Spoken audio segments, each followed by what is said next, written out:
The underground chamber, where soldiers found Saddam, measured approximately 6 to 8 feet long and barely wide enough to contain a human body. It was essentially a dirt-walled coffin that had been carved into the ground and covered with styrofoam and debris to hide its entrance. The hole contained no furniture, no lighting, and minimal comfort.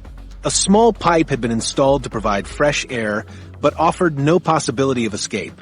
Saddam had been living in conditions that most people would consider inhumane for a confined animal, let alone the former leader of a nation. Soldiers who witnessed the capture struggled to process what they were seeing. Many had expected to find Saddam defending himself with weapons or surrounded by loyal bodyguards willing to die for their leader. Instead, they discovered a broken old man who surrendered immediately without any resistance.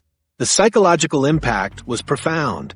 This was the same person who had projected strength and defiance throughout his years in power, who had survived multiple assassination attempts, and who had built a reputation as someone who would never surrender to his enemies.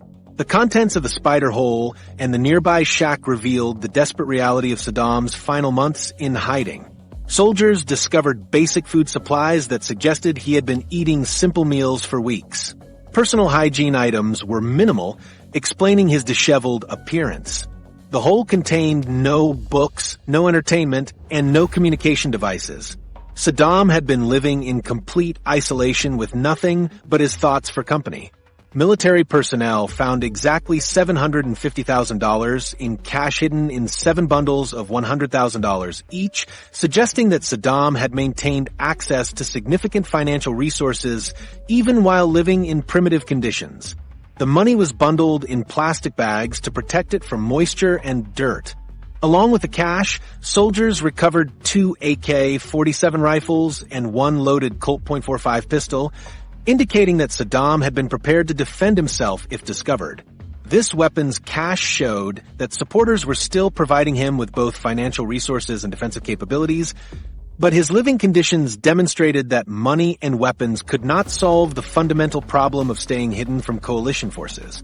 The immediate security measures following the capture reflected the enormous significance of the moment. Soldiers established a tight perimeter around the capture site, while intelligence officers began documenting every detail of the location and the circumstances. Multiple teams photographed the spider hole from different angles, measuring its dimensions and cataloging its contents. Medical personnel prepared to conduct a thorough examination of the prisoner to verify his identity and assess his physical condition. The identity verification process involved multiple methods to ensure that coalition forces had indeed captured the real Saddam Hussein rather than a body double or impersonator. Military doctors examined dental records and compared them against previous medical files maintained by Iraqi government physicians. Fingerprint analysis provided additional confirmation of his identity. Intelligence officers conducted detailed interviews designed to test the prisoner's knowledge of personal information that only the real Saddam would possess. The medical examination revealed that Saddam was in reasonably good physical health despite his months in hiding. His blood pressure and heart rate were within normal ranges for a man his age. However, his appearance showed clear signs of the stress and deprivation he had endured.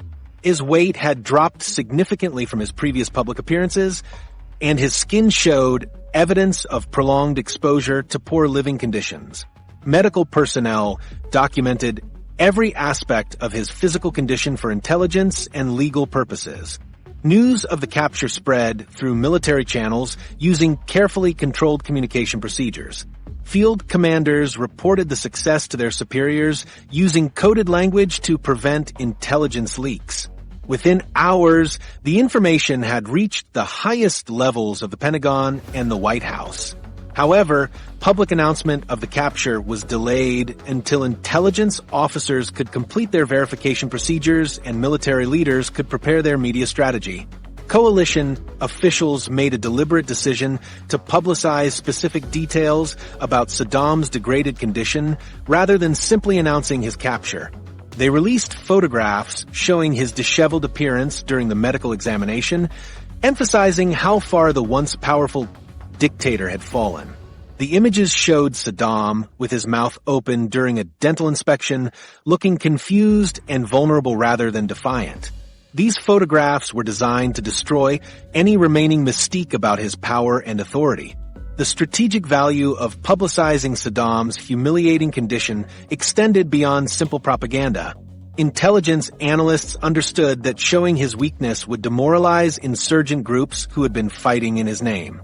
The images demonstrated that their former leader was not the strong, defiant figure they remembered, but rather a frightened old man who had been reduced to hiding in a hole like an animal. This psychological warfare aimed to break the morale of resistance fighters throughout Iraq. Coalition troop morale received a dramatic boost from the successful completion of their primary mission. Soldiers who had spent months conducting dangerous patrols and raids finally had concrete evidence that their efforts were producing results. The capture validated the entire military strategy and proved that persistence and careful intelligence work could overcome even the most elusive targets. Units throughout Iraq reported improved morale and renewed confidence in their mission. However, the success of Operation Red Dawn raised questions about the methods that had made it possible. The public narrative focused on playing cards, bounty rewards, and lucky breaks, but the reality involved techniques and strategies that military officials preferred to keep classified. The intelligence methods they never mentioned, Staff Sergeant Eric Maddox's interrogation techniques, represented a departure from standard military questioning methods that had proven ineffective during the early months of the manhunt. Maddox developed an approach based on building rapport with detainees rather than using aggressive pressure tactics. He spent hours learning about Iraqi culture, family structures, and social customs that influenced how people responded to questioning. His method emphasized patience and psychological understanding rather than intimidation or coercion. The interrogation process required careful preparation before each session. Maddox studied detailed files about each detainee's background, family relationships, and known associates. He learned their personal histories, their roles within the former regime, and their potential connections to Saddam's protection network. This preparation allowed him to ask specific questions that demonstrated knowledge while avoiding topics that might cause subjects to stop cooperating entirely. Maddox's questioning techniques focused on extracting information through seemingly casual conversations rather than formal interrogations. He would discuss family activities, business relationships, and daily routines without revealing the intelligence value of these details. Detainees often provided crucial information while believing they were engaged in harmless small talk about their personal lives. This approach proved far more effective than aggressive questioning that caused subjects to become defensive or uncooperative. The breakthrough with Mohammed Ibrahim's son illustrated how these methods produced actionable intelligence. The young man discussed his father's fishing activities during what he perceived as a friendly conversation about family traditions. He had no understanding that these details would help intelligence officers locate his father and ultimately lead to Saddam's capture. The information emerged naturally through patient questioning rather than through threats or pressure. Intelligence officers documented every detail from these interrogation sessions, creating comprehensive databases that tracked relationships, locations, and activities mentioned by different detainees. Analysts cross-referenced information from multiple sources to identify patterns and verify claims. This systematic approach allowed them to build detailed maps of family networks and social connections that revealed how Saddam's protection system operated. The success of Maddox's approach influenced interrogation procedures throughout the coalition forces in Iraq. Other intelligence units began adopting similar techniques that emphasized cultural understanding and psychological manipulation rather than physical pressure. Training programs were developed to teach interrogators about Iraqi society, tribal structures, and family loyalties that affected how people responded to questioning. Coalition forces also employed extensive surveillance operations that monitored suspected locations for weeks or months before taking action. These operations involved teams of observers who documented movement patterns, identified regular visitors, and tracked supply deliveries to potential safe houses. The surveillance required enormous patience and resources, but it provided detailed intelligence about how support networks functioned without alerting targets to coalition interest. Electronic intelligence gathering complemented human intelligence efforts by monitoring communication patterns and financial transactions throughout Iraq. Coalition forces tracked phone calls between suspected regime supporters, analyzed internet communications, and monitored banking activities that might indicate funding for fugitive operations. Even though Saddam avoided electronic communications himself, his supporters still used phones and computers for coordination, providing valuable intelligence about network activities. Financial intelligence proved particularly valuable for understanding how Saddam's protection network obtained resources. Intelligence analysts tracked large cash withdrawals, monitored unusual banking transactions, and identified accounts that showed suspicious activity patterns.